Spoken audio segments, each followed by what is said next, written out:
यह कहानी है एक छोटे से कस्बे की, जहाँ एक ही घर में रहती हैं शारदा देवी, उनकी बहू अनीता और बेटा सुमित, उनकी पोती रिया। रिश्ते जितने प्यारे उतने ही पेचीदा भी। तुम फिर देर से उठी हो। ये घर यूं ही नहीं चलता, जिम्मेदारियां निभानी पड़ती। माँ जी, मैंने सब काम कर लिया था, बस रिया रात को बीमार थी इसलिए नींद देर से खुली। माँ, आप रोज अनीता को ताने क्यों देती हो? वो भी इंसान है। तुम्हें तो अपनी पत्नी ही दिखती है, तुम्हें अपनी माँ नहीं दिखती। अनीता, चाय अभी तक नहीं बनी। इतना काम छोड़कर दिन भर बस फोन से लगी रहती हो। माँ जी, चाय बन रही है। रिया रो रही थी, उसे दूध पिला रही हूँ। माँ, अनीता पूरे दिन घर में काम करती है, थोड़ा आराम से बोलिए। अरे वाह, अब तो बेटे को भी माँ गलत लगने लगी। सब बदल दिया इसने। घर का माहौल बिगड़ता जा रहा था। पड़ोसन कमला इस रिश्ते की खटास को और हवा देने लगी। शारदा जी, आपकी बहू तो बहुत चालाक लगती है। देख लेना, ये घर पर कब्जा कर लेगी। मैंने भी यही सोचा है कमला। सुमित दोनों के बीच फंस गया था। माँ और पत्नी के बीच संतुलन बनाना आसान नहीं था। माँ, अनीता बुरी नहीं है, उसे समझिए। मुझे कुछ समझाने की जरूरत नहीं। बहू ने मेरा बेटा छीन लिया है।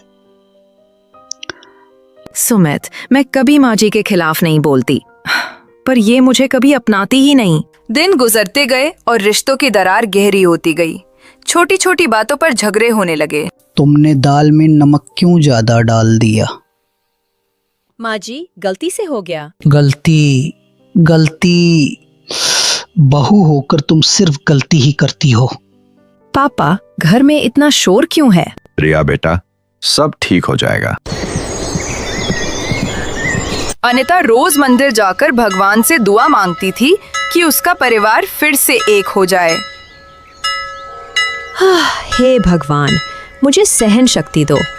मेरी सास मुझे समझे, यही मेरी सबसे बड़ी जीत होगी। बेटी, सब्र रखो, अच्छाई की जीत हमेशा होती है।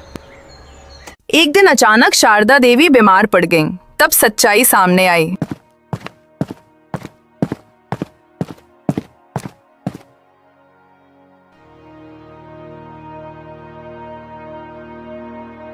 शारदा जी को आराम की जरूरत है। इनके खाने पीने और दवा का पूरा ध्यान रखना होगा। डॉक्टर साहब, आप चिंता मत कीजिए, मैं माँ जी की देखभाल करूंगी। अनीता, तुम सच में मेरी चिंता करती हो? माँ जी, आप मेरी भी माँ हैं। आपके बिना ये घर अधूरा है। अनीता की सेवा ने शारदा का दिल बदल दिया। वो पहली बार बहू को नए नजरिए से देखने लगी। अनीता, मैंने तुम्हें हमेशा गलत समझा। नहीं माँ जी, ये घर आपका है।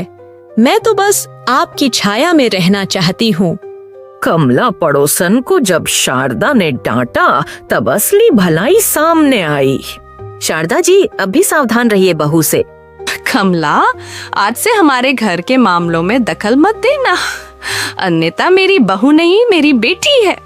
अब घर का हर दिन खुशियों से भरने लगा। माँ और बहू दोनों एक दूसरे की ताकत बन गईं। अनीता, आज से हम मिलकर इस घर को संभालेंगे। तो दोस्तों, ये थी कहानी एक सास और बहू की, जहाँ नफरत को भुलाकर प्यार जीत गया। लाइक, कमेंट एंड सब्सक्राइब वाली लाइन। अगर आपको ये कहानी अच्छी लगी तो लाइक जरूर करें, अपने विचार कमेंट में लिखें और नई कहानियों के लिए चैनल को सब्सक्राइब करना न भूलें।